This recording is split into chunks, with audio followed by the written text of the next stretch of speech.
একদম সামনে কিন্তু রয়েছে হনুমানগড়ি মন্দির। হনুমানগড়ি মন্দির ছাড়া কিন্তু এই পুণ্যতীর্থ সম্পন্ন হয় না।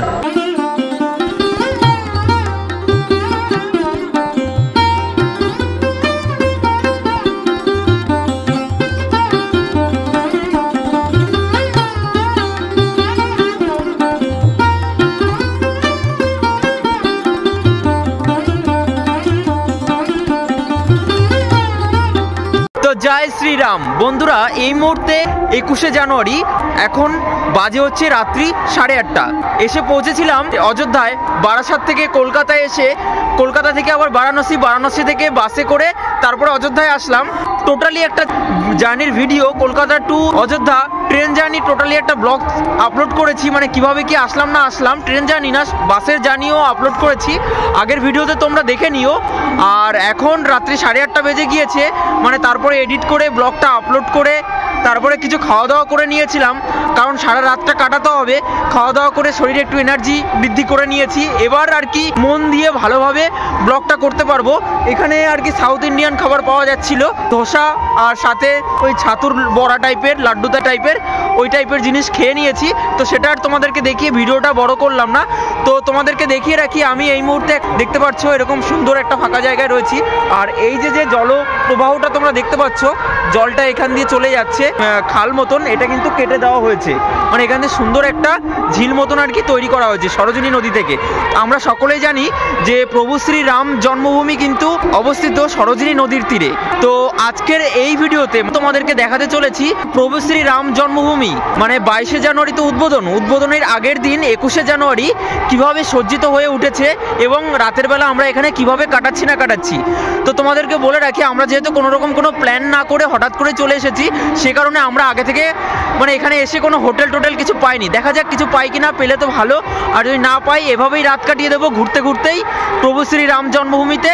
চলো রাস্তায় কি হচ্ছে খুঁটিনাটি তথ্য তোমাদেরকে দেখাতে থাকবো। এখান থেকে যাব হনুমানগড়ি মন্দির, তারপর যাব প্রভু শ্রী রাম মন্দির। চলো যাওয়া যাক।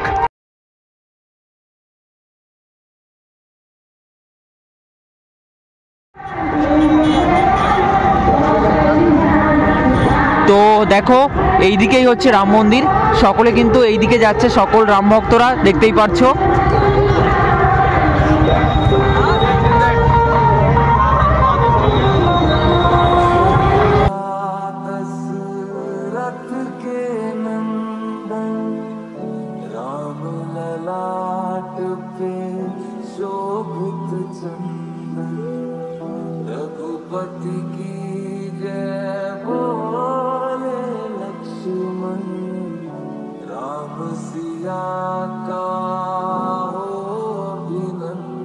রাম মন্দির যাওয়ার পথে, মানে একদম যে যাওয়ার আগে যে রাস্তাটা রয়েছে, সেই রাস্তায় দেখো এরকম সুন্দর করে লাইটিং দিয়ে সাজানো হয়েছে। সকল রাম ভক্তরা কিন্তু রাম মন্দির যাওয়ার উদ্দেশ্যে এগিয়ে চলেছেন আর কি।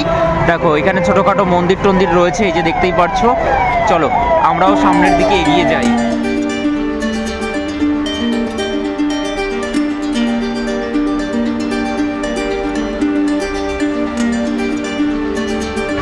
সকলে যাচ্ছিল আর কি মন্দিরে। তো যাওয়ার পথে দেখতে পাচ্ছ এখানে চায়ের ব্যবস্থা করা হয়েছে, দেখতেই পাচ্ছ। জয় শ্রীরাম, জয় শ্রীরাম, জয় শ্রীরাম, জয় শ্রীরাম, জয় শ্রীরাম, জয় শ্রীরাম। এই যে চা, জয় শ্রীরাম। খুবই সুন্দর চাটা, দারুণ এলাচি ফ্লেভার।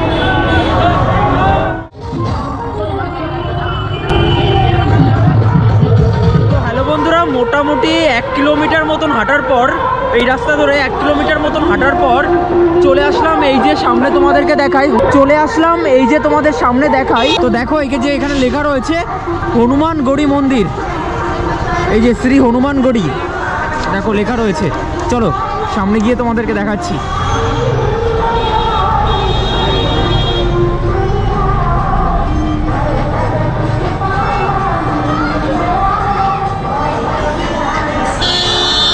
তো বন্ধুরা এই মুহূর্তে হনুমানগড়ি মন্দিরের যে রাস্তাটা, সেই রাস্তা দিয়ে সামনের দিকে এগিয়ে যাচ্ছি হনুমানগড়ি মন্দিরের দিকে।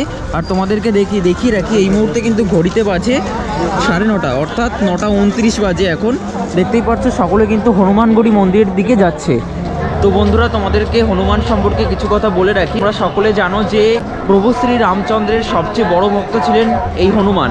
কথায় আছে এবং সকলেও কিন্তু বলে থাকেন যে প্রভু শ্রী রাম জন্মভূমিতে এসে যদি তোমরা পুণ্য করতে আসো, তো অবশ্যই কিন্তু এই হনুমানগড়ি মন্দিরে আসতে হবে একবার না একবার। তার কারণ প্রভু শ্রী রাম জন্মভূমির এই পুণ্যতীর্থে এসে সম্পূর্ণ তীর্থযাত্রা যদি সম্পূর্ণ করতে হয়, তাহলে কিন্তু হনুমানগড়ি মন্দিরে অবশ্যই আসতে হবে।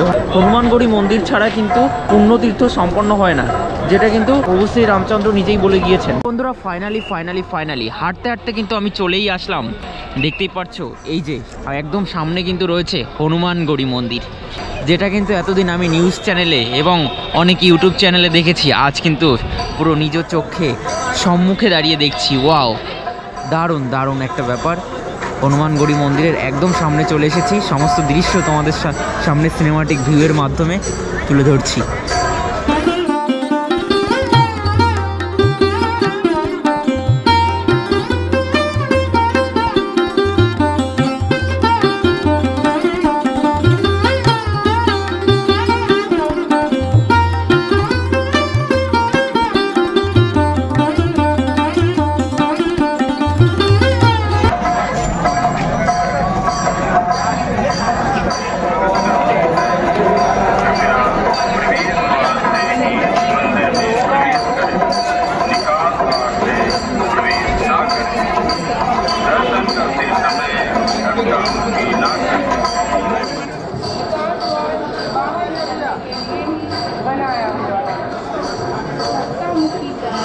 তো দেখো হনুমানগড়ি মন্দিরের ভেতরে আস্তে আস্তে ভেতরে প্রবেশ করছি।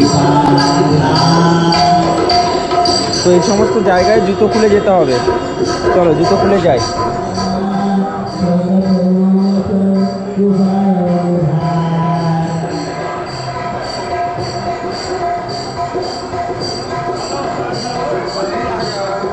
তো বন্ধুরা এই যে দেখতে পাচ্ছ এই সিঁড়ি করে সকলে আসতেন, আমিও আসলাম ভক্তদের সাথে। আমিও কিন্তু প্রভু শ্রী হনুমানগড়ির অনেক বড় ভক্ত। দেখো এখানে কিন্তু ভজন হচ্ছে, আর এখানে কিন্তু খুবই ঠান্ডা। চলো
তো বন্ধুরা এই হচ্ছে হনুমানগড়ি মন্দিরের ভজন কক্ষ।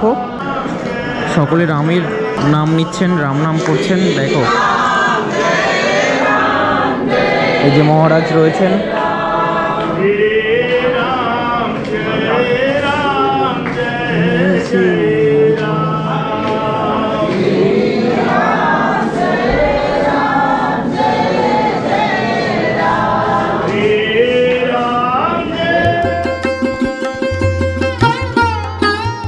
তো হ্যালো বন্ধুরা, এতক্ষণ ধরে তোমাদেরকে দেখাচ্ছিলাম হনুমানগড়ি মন্দিরের ভেতরের দৃশ্য। সেখানে কিন্তু ভজন গাইছেন জয় শ্রীরাম বলে, রাম রাম আয়ে, এরকম সুন্দর সুন্দর ভজন কিন্তু ওখানে গাইছেন ভক্তরা, সেই দৃশ্য এবং সেখানকার পুজোর দৃশ্য কতটা সুন্দরভাবে সেখানে ফুটিয়ে তোলা হয়েছে। প্রভু শ্রী রামের যে ভক্ত হনুমানজির মন্দিরটাকে কতটা সুন্দর করে সাজানো হয়েছে সেটাই তোমাদের সামনে ওইখানে তুলে ধরলাম। এবং ওখানে কিন্তু যাওয়ার পরে মানে আমরা যাওয়ার ঠিক কিছুক্ষণ আগে কিন্তু দরজা বন্ধ করে দেওয়া হয়েছে এবং আরও অনেকক্ষণ বাদে কিন্তু গেটটা খোলা হবে। হনুমানজির যে মূর্তি সেই মূর্তির ঢাকা রয়েছে এই মুহূর্তে, সেই কারণে সেটা দেখাতে পারলাম না, যদি পারি পরবর্তীতে দেখাবো। এখন আমাদের দিব্যজ্যোতি ফোন করেছিল আর কি, মানে আমাদের বন্ধু, ও কনক ভবনে রয়েছে, ওখানে আর কি থাকার জায়গাও করেছে, সেখানে যাব রাতে। এখন তো 10:30 বেজে গিয়েছে।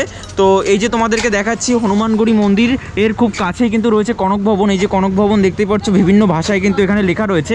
আমাদের এই রাস্তা ধরে সামনের দিকে এগিয়ে যেতে হবে। তো চলো যাওয়া যাক, কনক ভবনে গিয়ে তোমাদেরকে বাকি কথা বলছি। মহা মুশকিল কনক ভবনের ভেতরে ঢুকলাম। ভেতরে ঢোকার পর ফোন করলাম ওদেরকে যে তোমরা কোথায় রুম নিয়েছো আর কি। তো ওরা বলছে যে কনক ভবন না, এখন ওরা বলছে যে রামানুজ পদচ্ছায়া আশ্রমে। তো সেখানে এখন যেতে হবে, দেখা যাক ওখানে গিয়ে দেখি ওরা কি বলছে। চলো, রামানুজ পদচ্ছায়া যে আশ্রম, সেই আশ্রমের মধ্যে ঢুকলাম, নিয়ে আসলো আর কি, এই দিব্যজ্যোতি নিয়ে আসলো আর কি। চলো যাওয়া যাক, চলো। রামানুজ পদচ্ছায়া যে আশ্রম রয়েছে সেই আশ্রমের ভেতরে প্রবেশ করলাম। তো তোমাদেরকে আমি দেখাচ্ছি সাইডটা, সকলে ঘুমোচ্ছে তো তাই আস্তে আস্তে কথা বলছি আর কি। তো এই হচ্ছে দরজা আমাদের রুমের, যে হল রুমে আমরা রয়েছি আর কি, এটা একটা হল রুম। যাই হোক বন্ধুরা, এই মুহূর্তে ঘড়ির কাঁটায় বাজে 11:15। তো রামানুজ পদচ্ছায়া যে আশ্রম, সেই রামানুজ পদচ্ছায়া আশ্রমের ভেতরে ঢুকে ভালোভাবে বাথরুমে গিয়ে ফ্রেশ হয়ে নিয়েছি। ফ্রেশ হয়ে হাত মুখ ধুয়ে এখন নিজের বিছানায় চলে এসেছি। এই যে আমরা এখানে সকলে শুয়ে আছি আর কি। এখন ওই পাশে যারা আমাদের সঙ্গী রয়েছে তারা অলরেডি নাক টানাও শুরু করে দিয়েছে। সকলে খুবই পরিশ্রম করেছে সারাদিন জুড়ে, অনেক দূর থেকে এসে সত্যি একটা জার্নি হয় না। তো এটা যেহেতু একটা আশ্রম, তো এখানে পর আধার কার্ড ফটো তুলে নিয়ে গেছে। তোমার মন থেকে খুশি তুমি এখানে যা খুশি দিতে পারো, তোমার কাছে কোনো বাধ্যতামূলক নেই যে এত টাকাই দিতে হবে, এরকম একটা ব্যাপার।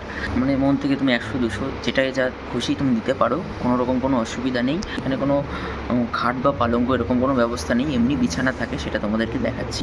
তো এই যে দেখো আমার সঙ্গীরা এখন এখানে শুয়ে রয়েছে, এই যে দেখতে পাচ্ছ আমার বিছানা। তো আমি এখানে বসে রয়েছি আর এখানে পার্সোনাল একটা করে কম্বল দিয়েছে আর কি, যে সকলকে পার্সোনাল একটা করে কম্বল, সকলে শুয়ে রয়েছে। আর আমার কম্বল এটা, আমি বাড়ি থেকে একটা চাদর নিয়ে এসেছিলাম, সেই চাদর এটা।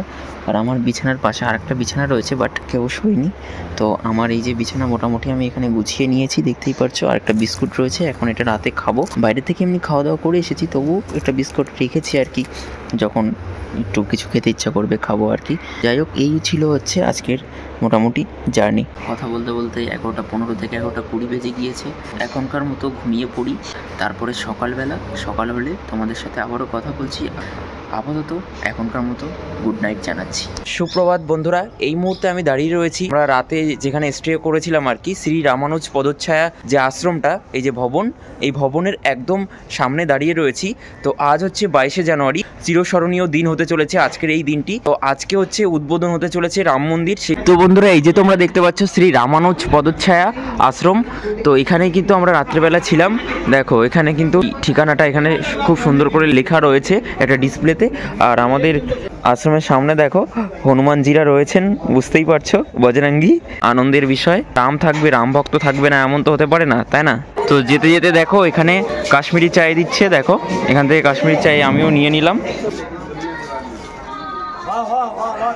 তো এরপরেই দেখো চা খাওয়ার পরে এখানে আসলে না খাওয়ার অভাব হয় না। আর যেহেতু রাম মন্দির উদ্বোধন, তো দেখতেই পারছো এখানে কিন্তু খাবার দাবার দেওয়া হচ্ছে। চলো দেখা যাক কী কী দিচ্ছে। जय श्री राम। इधर हो जाइए, आप इधर हो जाइए, इधर हो जाइए,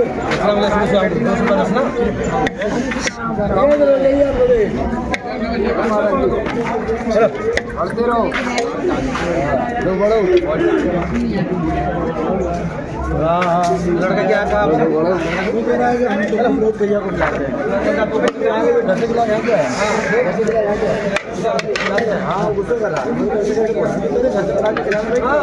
তো দেখো কত কিছু দেওয়া হলো, দেখতেই পারছো। জয় শ্রীরাম। তো খাওয়া দাওয়া করার পর সোজা ডিরেক্ট কথা না বলেই চলে আসলাম একদম যেখানে রামলালার প্রাণ প্রতিষ্ঠা হবে তার ঠিক একদম কাছাকাছি।